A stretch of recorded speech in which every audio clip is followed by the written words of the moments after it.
Hi everyone, my name is Doan, and my presence here today is utilized in the purview of reinforcing the notion that we should speak more concisely. Now, would you rather hear that, or, hi everyone, my name is Doan, and I'm here today to prove to you that speaking concisely is better than the mess I just threw at you. Not only is the formal introduction ironic, it's simply too hard to understand. If I were to stick with that speaking style, you'll be amazed at my vocabulary, but I assure you that you won't take anything away from my speech because you don't understand it. So how did I come to my conclusion anyway? Usually, when we think of public speakers, our minds go straight to language masters who are able to command their stage, the vocabulary span, and those who speak at bullet-firing speed, yet I am stating otherwise.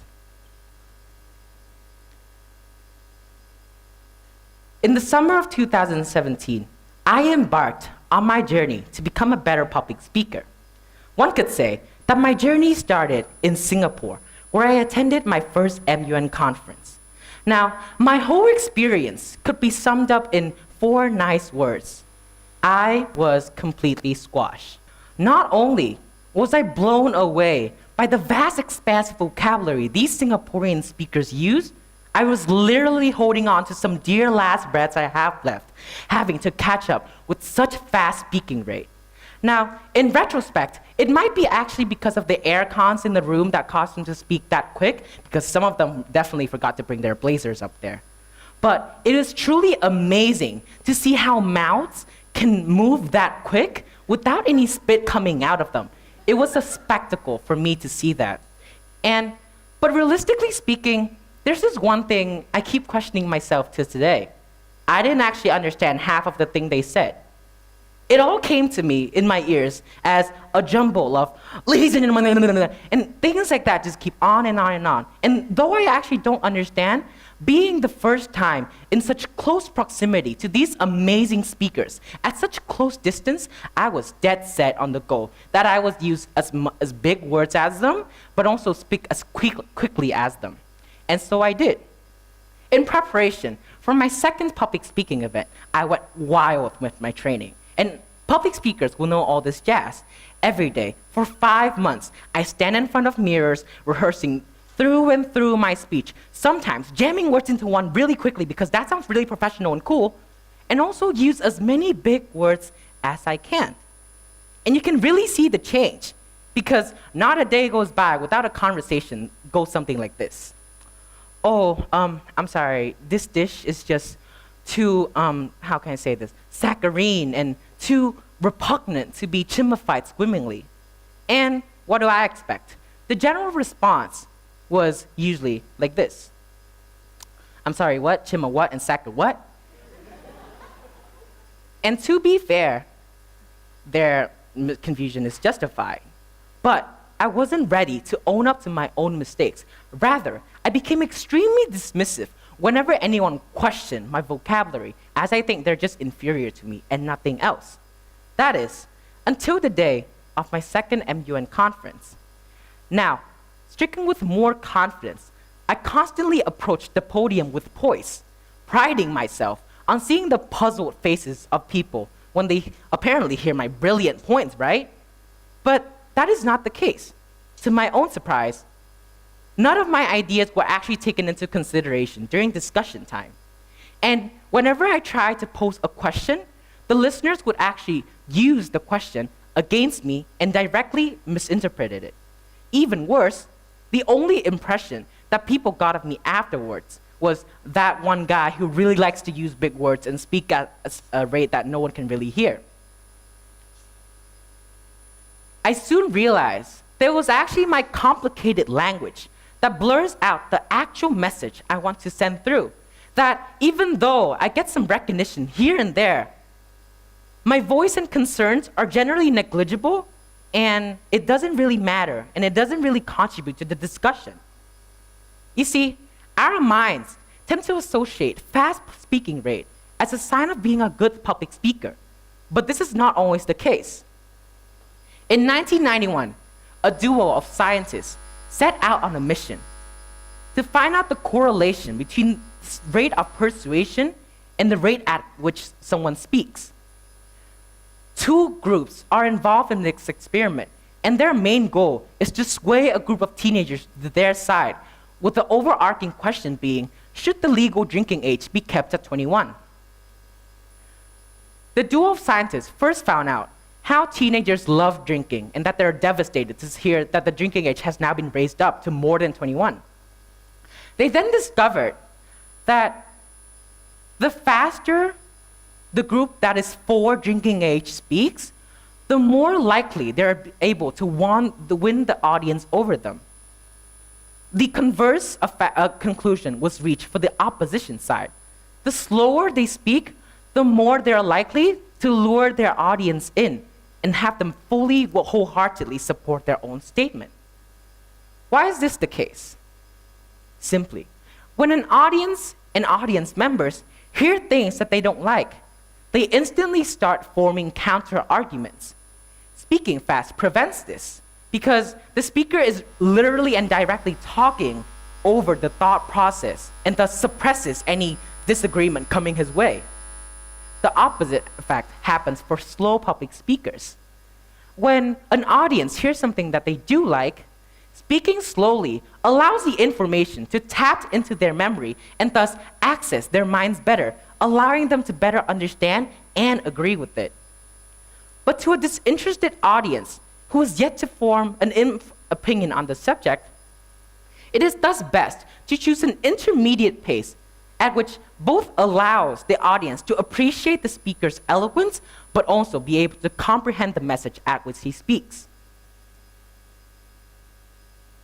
However, what I fail to realize is that swiftness is only a facade for the actual art of persuasion, that comparatively, it is actually the message and the content of the speech that counts. Martin Luther King Jr.'s, famous "I Have a Dream" speech is so famous and it echoes to the mind of the people until today, not because he was impressively slow or fast, but because his message echoed and resonated in the hearts of the people. Speeches, or figures of speeches in general, are meant to be vehicles that translate the thoughts of the speaker to the minds of the audience. Yet, for public speakers at times suffocate themselves in the path towards better recognition that they forget the essence of public speaking, the message as to which someone is trying to convey through. I've seen so many public speakers going on stage making passionate and long speeches, yet left nothing behind their trails but words, blabbers, and even more big words. Of course, different speakers have varying contents, and there is thus no one-size-fits-all for any public speaker. But if I were to give out one golden key about the words we should use in public speaking, it would be to use a simple vocabulary as possible. Why so?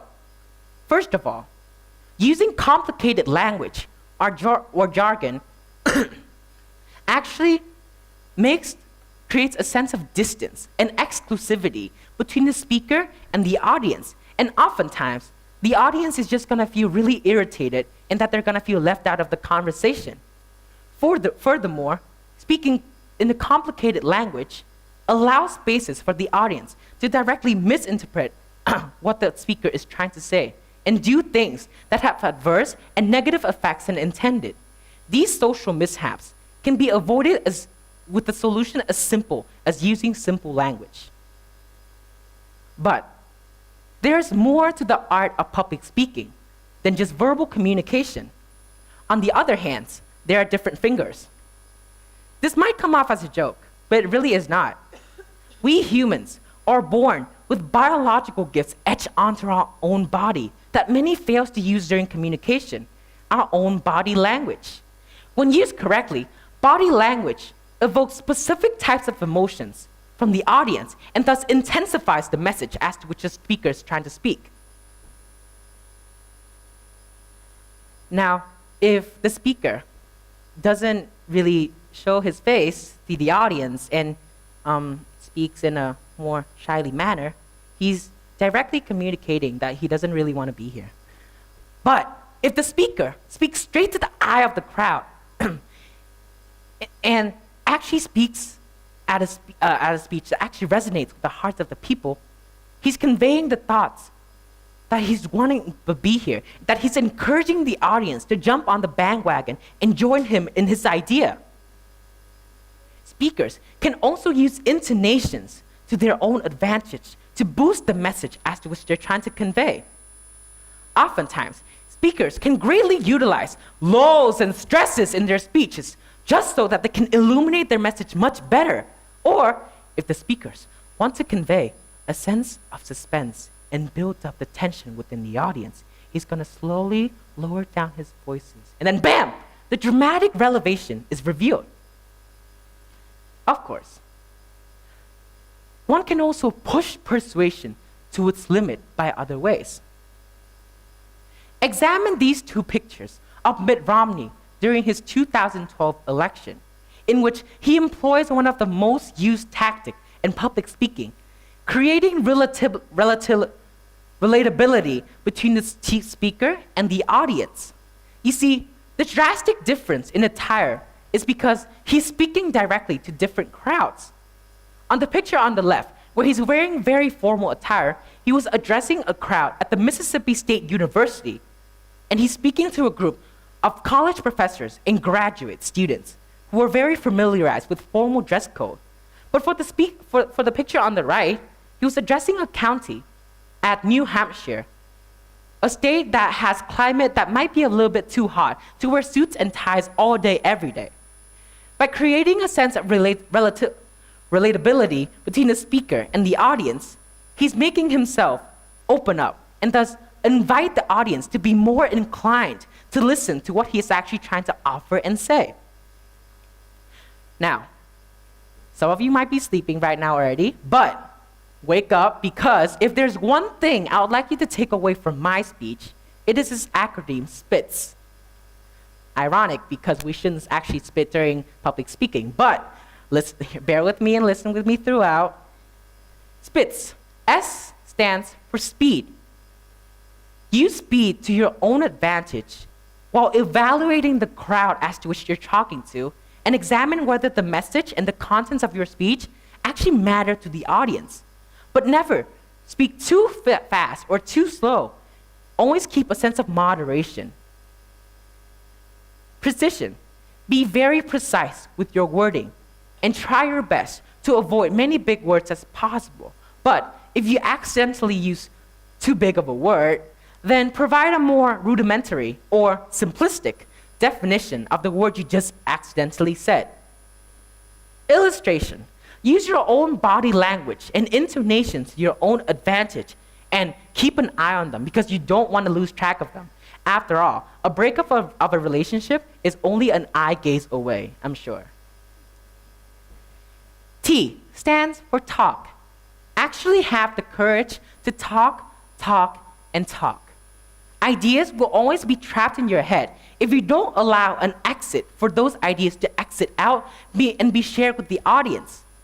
Allow yourself to stutter, allow yourself to pause, allow yourself to maybe not be able to speak fluently for a few times, and then you realize how nice the crowd would be, and that they won't actually laugh at you, despite how dumb you might sound. At least that's how I convinced myself to be on this stage today.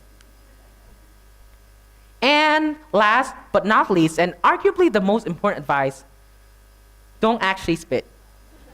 Now, it could have been spit D, but that doesn't really illustrate my point, and that really acts as a great hook to my point. And this might sound quite odd, because it's really the odd one out of the other more for professional advice, but trust me, I've seen so many public speakers making beautiful speeches, but alongside leaving so many beautiful spits out of their way that it simply discourages the audience to listen to their message. And I want you guys to improve that on today. Many people think that success to public speaking only lies in a lot of practice. But that is not always the case. Success in public speaking actually lies in the little components that matter.